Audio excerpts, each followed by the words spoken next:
That's a topic I'm not going to discuss because, one, we're not supposed to discuss other teams' players in this position that I have here. Okay. And so I violated one of the tenets of our thing. And the obvious thing is the word itself carries connotation, and I just don't understand that part of it, the word. So, I guess word choice could be something I could regret, but talking about other teams' players that's out of the box. Well, LeBron did say today that if he... Phil Jackson has finally broken his silence, and his comments about LeBron James have sent shockwaves through the basketball world.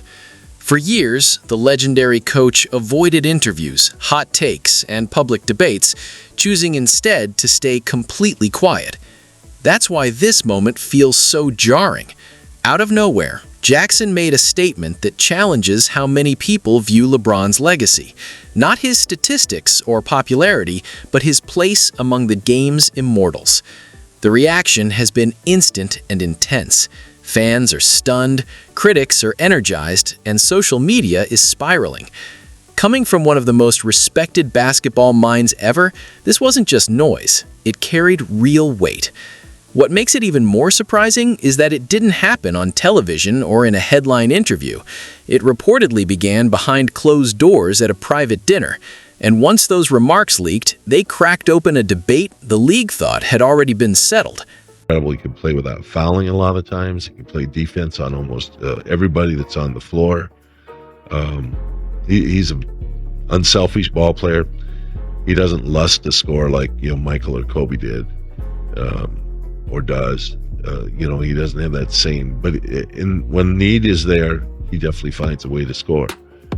So his game has continued to improve over the last 4 or 5 years, and we don't see. LeBron James supporters are furious, while his critics are celebrating, and Phil Jackson isn't backing down from a single word. When Phil Jackson speaks, basketball listens. This isn't a random former player throwing shade online. This is a coach with 11 championship rings, 6 with Michael Jordan and 5 with Kobe Bryant. Someone who lived inside true championship culture rather than observing it from afar. For years, Phil stayed away from the modern NBA circus, watching quietly while debates about the GOAT raged online. During that time, LeBron built one of the most impressive resumes the game has ever seen. 4 championships, 4 finals MVPs, and the all-time scoring record. On paper, it looks untouchable, but Phil Jackson has never been impressed by noise, and when he speaks, it's deliberate and calculated. By late January 2025, the LeBron conversation had shifted. No one was questioning whether LeBron was great. That debate ended long ago. The real question had become where he ranks all time. Is he above Michael Jordan? Is he the greatest ever? Supporters argue that longevity, versatility, and influence settle the case. Phil Jackson sees it differently. Known by former players as a basketball philosopher who understands greatness at its deepest level, Phil had thoughts he had kept to himself for years. When word spread that he might finally share them, people leaned in, yet almost no one was prepared for what followed. The moment came at a private dinner in Los Angeles in late January 2025. The setting was intimate. Basketball legends, executives, and media insiders, with no cameras or microphones, just honest conversation. As the discussion drifted toward legacy and history, someone asked the question everyone was thinking: where does LeBron rank all time? According to multiple sources in the room, Phil Jackson didn't hesitate. He made a comment that instantly froze the table. He spoke about how modern greatness works, how the league has changed, and how narratives today are shaped, protected, and pushed in ways that didn't exist in earlier eras. Then, Phil used the word that changed everything. He said LeBron's legacy is manufactured. Not fake, not empty, and still impressive, but manufactured. He explained that when you compare LeBron's career to what Michael Jordan and Kobe Bryant accomplished, you're looking at entirely different eras of accountability. That single word shifted the mood of the room, and Phil wasn't finished. He went further, talking about control of teams, timing, and public perception.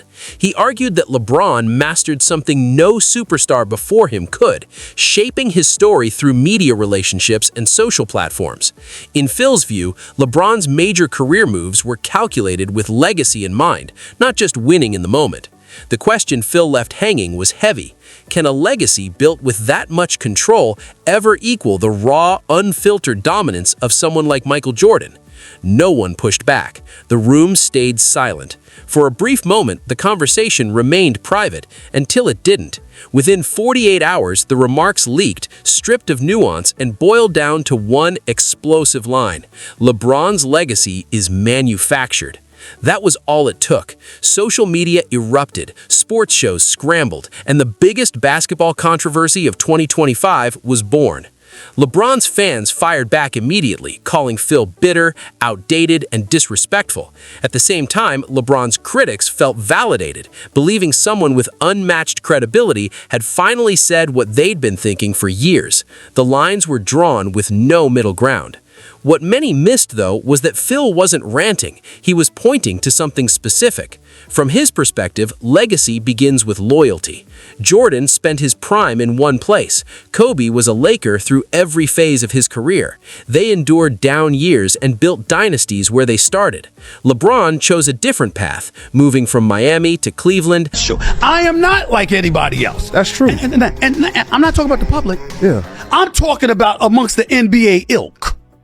I'm talking about cats that are a part of the fraternity of 450 plus players. That's it. In the world. You still went to the negotiating table and said, I'm one of the best. We expect to see that shit. And if you don't show it to us, we gonna point out. Phil Jackson's argument is blunt and unapologetic. In his view, true legends make their teams great. They don't go searching for greatness elsewhere. He acknowledged that LeBron didn't invent the super team era, but argued that he perfected it.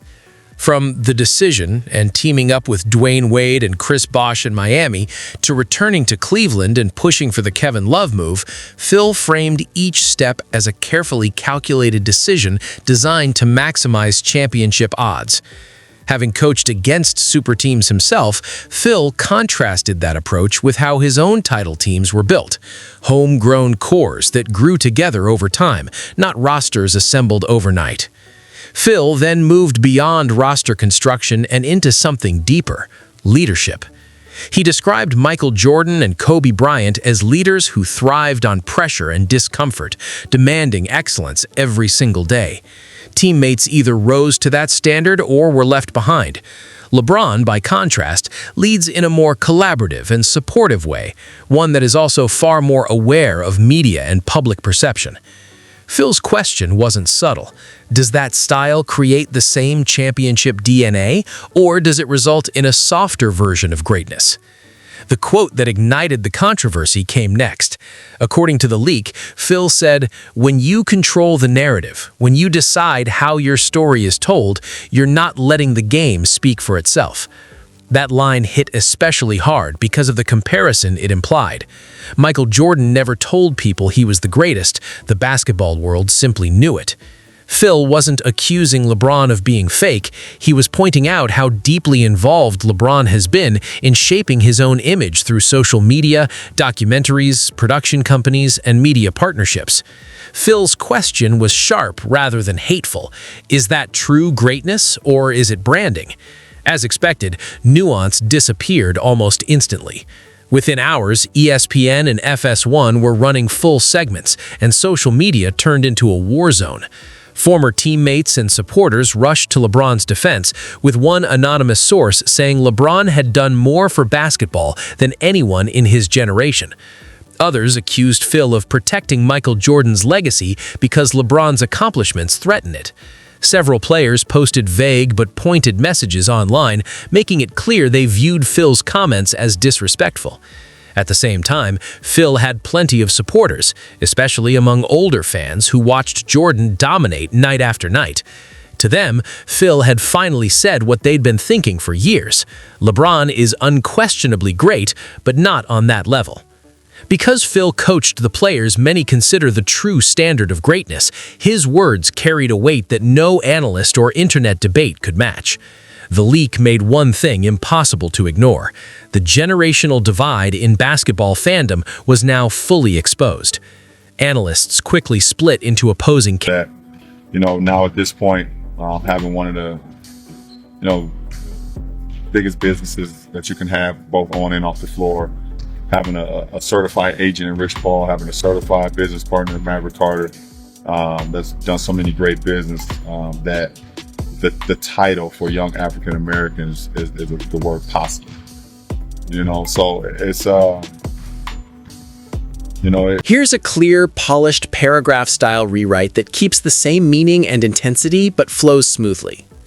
The internet exploded for a second time, but this reaction felt different.